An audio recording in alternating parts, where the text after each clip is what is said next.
Tiny House Prepper.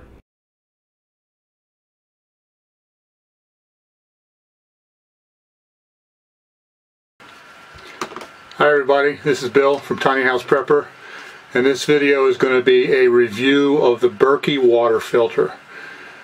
But before I get to that, I want to ask you a question. Are you a prepper? Do you have a plan for your prepping? Do you have your plan written down? It's very important that you write down what you're doing, because that allows you to identify holes in your plan. We actually did a series called How to Start Prepping, a 3-video series that will help you to write down a plan for your prepping. If you do that, then you can very easily, like I said, identify holes in your prepper plan. Now, one big glaring hole that we had in our plan was water. We've actually done fairly well with a lot of other things, but the water was a real problem. See, our water in our house here is on a well, and it's very good water, but there's two problems with that. One is that it takes electricity to run the pump that brings the water up out of the ground, and if the electricity's gone, then you won't be able to pump it out. But an even bigger concern is that we don't own the well. We are on a well that services the whole community. It's owned by the Property Owners Association, and it services all the houses in this area, about 25 or 30 houses. So I don't have any control over it. I can't put a hand pump on it, for instance. So I don't know what's going to happen with that well. They do have, I believe, a generator to run if the power goes out, but I don't know how much gasoline they have stored. They probably only have a few days worth, and if you have, you know, a real serious end of the world event and the power is out long term, then we're not going to have any water. So we had to figure out what we were going to do. Now, I've had several people ask me about our water catchment system. Now, we don't have a water catchment system. I thought about doing that, but basically I decided against it, because up here in the Northeast where we live, a water barrel sitting outside would be a solid chunk of ice for at least 3 months out of the year, so it really wouldn't do us a whole lot of good. So we had to come up with something else. Now, I haven't been too terribly worried about it, because we have a stream, a very good running stream, not far from here, and I figured that would be our water source should the power go out and we can't get water from our well. Okay, so here, about a half mile or so from our house, is this nice city park.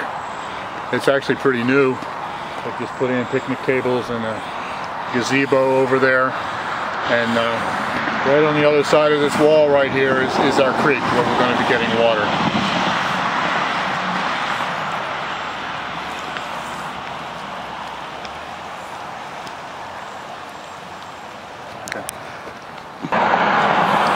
So here it is from a different angle. There's that picnic area, and this is our creek right here. Now, sorry about the traffic. Now, this creek never runs dry. We've been here for quite a few years, and we're actually in the middle of a drought right now, although it rained pretty good today, so it's up a little bit. But I've never seen this run dry. It gets pretty low, but it's always a good, steady source of water. So we don't have to worry about it running dry. However, in the winter, it does freeze over. So, car brake. So in the winter, when this freezes over, in order to get water, I have to go a little bit further downstream. To this point, right here, as you can see, there's nice falls here. Now, these falls never freeze in the winter. Well, I can't say never. I would say they rarely freeze in the winter. If we have like 3 or 4 nights where it's way below 0 Fahrenheit, and then during the day it doesn't get up above freezing, then they could possibly freeze. And while we do have a lot of nights below 0 up here in the Northeast, it's rare to have more than 2 nights in a row like that. Those cold spells just usually don't last that long. If they do, I might be melting snow, who knows. But this is our basic plan for drinking water in the winter when the rest of the creek freezes. Now this might be a little bit difficult to get to because I have to hike down a trail for about a quarter of a mile, and if it's covered with snow, that could be a challenge. But like I said, it's still better than, you know, gathering and melting snow on the stove. So this is our winter water plan.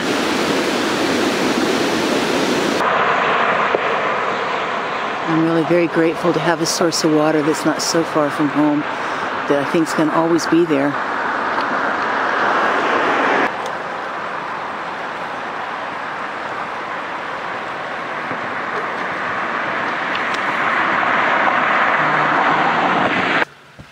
So now that we've gone to the stream and brought some water back, the plan initially was to boil it. But that has some issues. One is, you know, you've always got to have fuel and waste fuel or collect fuel to be able to boil it. And the other thing is that that'll take care of pathogens, but it won't do anything for chemicals and heavy metals. So in the interim, that was my plan, but we have finally been able to plug the hole in our prepper plan, and we bought a Berkey water filter. So that's what I'm going to show you now. Now this is our Berkey water filter. It's all stainless steel. It's got the upper reservoir up here where the filters go. These are the filters. You pour the water in here, and it feeds with gravity down through the filters, drips into the lower section, then you can access the water right here. It's kind of cool the way it's designed, because when you're not using it, you can actually turn it upside down, fit it in like that. It makes it smaller for storage. Now it comes standard with 2 filters, and with those 2 filters it has a filtration rate of 3.5 gallons per hour. Now you can buy extra filters. Notice here on the bottom there's 4 holes, and you put the 2 filters in there. You can buy 2 extra filters and fill the other holes with 4 filters in there. It will actually filter 7 gallons per hour. Now I did buy an extra set of filters, but I didn't buy it so we can do 7 gallons per hour. I bought it as spare filters, because in the end of the world you probably won't be able to go online and buy another set of filters if these should ever need to be replaced. So I bought another set to save as replacement filters. Of course there's an extra cost for that extra set. Also, it comes standard with this plastic nozzle that goes down here. The problem with that is that in order to see how much water you've got in your reserve down here, you actually have to lift this up and look in there. They have this extra nozzle that I purchased. It's got a glass window in here, kind of like when you go, you know, to the convenience store and get coffee, and it shows you how much coffee is in there. So this will show you how much water is in there, so you don't have to be lifting this up all the time. Now Berkey has about a half a dozen different filters. The smallest one is called the Travel Berkey. This is the next one up. It's called the Big Berkey, and we decided to get it when I saw it was only about $30 or $40 more than the Travel Berkey. Travel Berkey only has 2 filters and does not have room for more, but this you can actually put in 4 filters, and you can service a lot larger family with this. The cost, the filter itself was $258 for the whole thing here. And then the extra set of filters was $100, which was a savings if you buy it at the same time you buy this. And then the little spigot was $24.50, and there was no shipping and no tax, so the total cost for everything that I purchased here was $382.50. Now so far I really like most of what I see. It's all high quality, but there are 2 issues that I'm really not happy about, and I need to explain them to you. The first one is how you plug the extra holes after you put the filters in. So you put the filters in.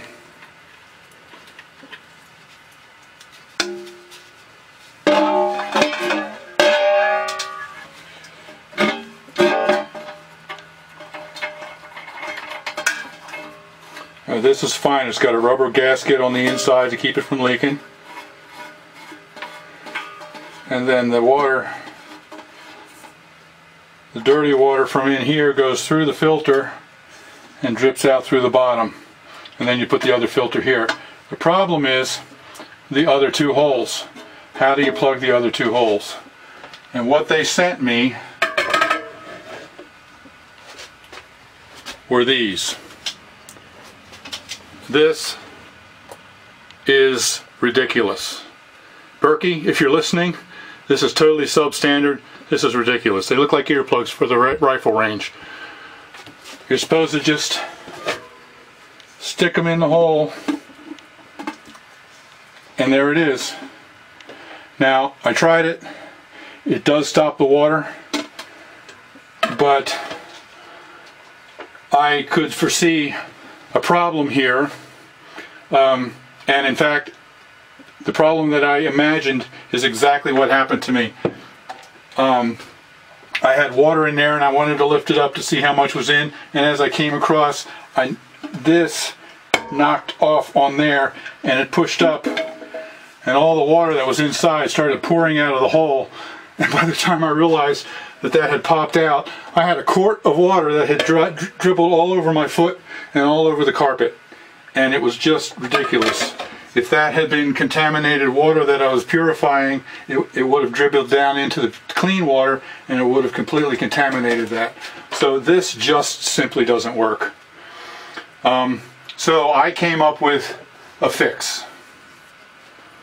I went to the local hardware store and I bought a couple of stainless steel gaskets, washers and nuts and bolts, and a rubber grommet. And so I put that in against the bottom, or in the hole, and then here I'll show you. With the rubber against the steel, put that on there.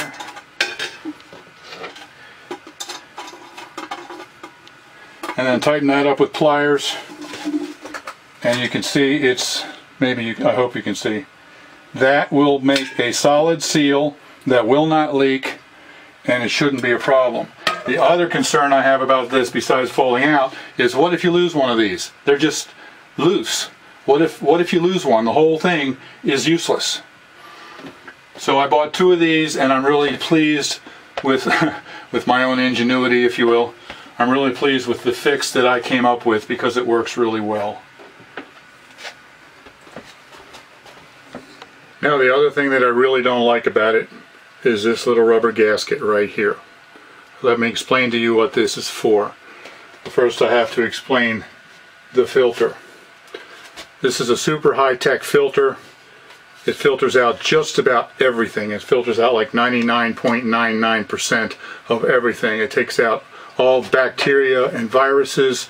It takes out all chemicals. It takes out heavy metals like lead or mercury. It says it even takes out food coloring out of water. That's how fine this thing is. And the way it does it is that there are these tiny little holes all through here that trap the contaminants in there. And what they say in the directions is that those holes are so small that the water can't even get through it unless it's primed first. If I would just put those filters in there and fill it with water, the gravity would not be enough to push the water in to the filter and fill all those tiny little holes in there. So you have to prime it and get all those little holes filled with water, and then once they're full, then the gravity is enough to make the water go through and to filter it. Now the way you do that is you take this little gasket that they've provided, this little rubber washer, and you put it on there, and then you put it on your spigot, and you run water under pressure, low pressure, but pressure down through there until it starts to sweat. And at first I thought, well, there's a gasket here, a rubber washer here, why can't I just use that? But this is loose, And here, let me show you my spigot. So here's my kitchen spigot.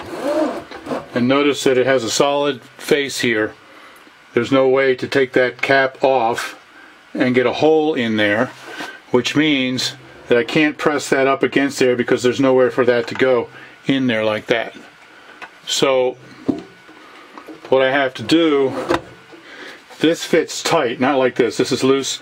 This fits tight, and then I can press it against it like that. And so I'm going to go ahead and do that. Press it up tight,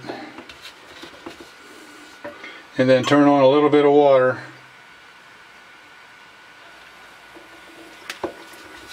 And I'm giving just a little bit of pressure there, and it should be pushing the water through the holes in the filter. And the direction says to keep doing this until you see the filter starting to sweat, of the water starting to come out.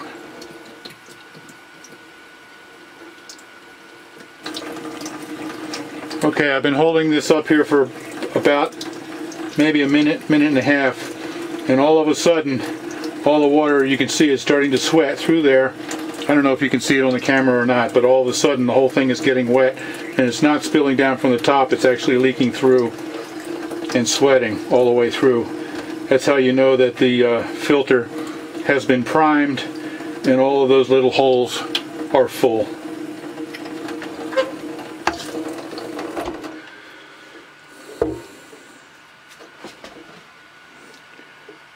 See where it was sweating through.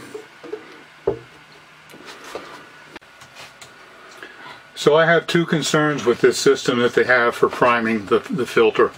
I completely understand why it's necessary. It wouldn't work if you didn't have some way to prime it. But as you can see, it was kind of awkward. It took me several minutes with pressure coming out of the spigot. Now, if I was going to travel with it, at first I thought, oh, this would be great to take camping and all kinds of stuff. You can use it, wherever you go. If I was going to travel with it and I was going to prime the filter, the directions say to take a plastic water bottle and hold it upside down with that washer and squeeze the water bottle to give pressure to push it through there. That to me seems even more awkward. And my main concern is this. This is loose. If I lose this, how would I prime the filter? So they should have built some kind of a little compartment on the casing here where I could put that so I wouldn't lose it. This is a major concern for me, and I don't know what to do about it.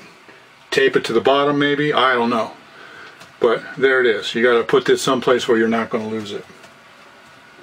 But now I got this one filter primed. I'll go ahead and prime the other filter and get them properly installed. So now I have everything installed. I have both of the filters primed, and then down in there I have those two stainless steel plugs that I put in there to keep the water from leaking out.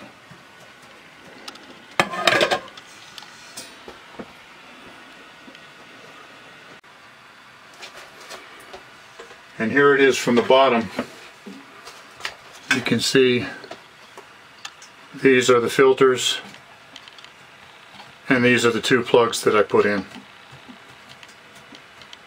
Hard to see with that reflection.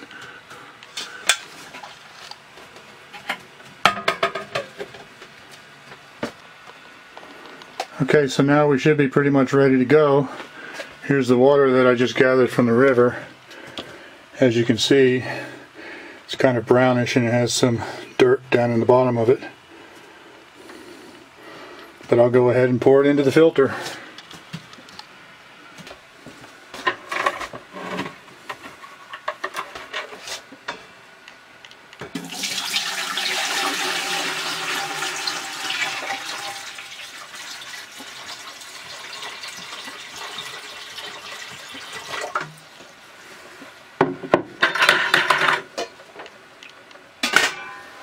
Now we'll just let it do its job and start filtering.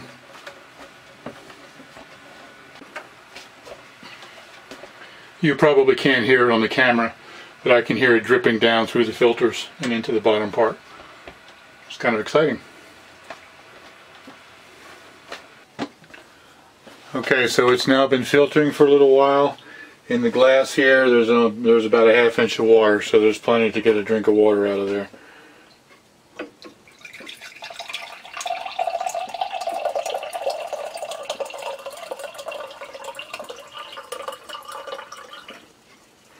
Now this is the filtered water, and here's the river water. Yeah, you can definitely see the difference. This is the filtered water. This is the unfiltered river water. This is kind of brownish, and there's stuff in the bottom of it. And this is nice and clear. Now for the taste test. Filtered river water.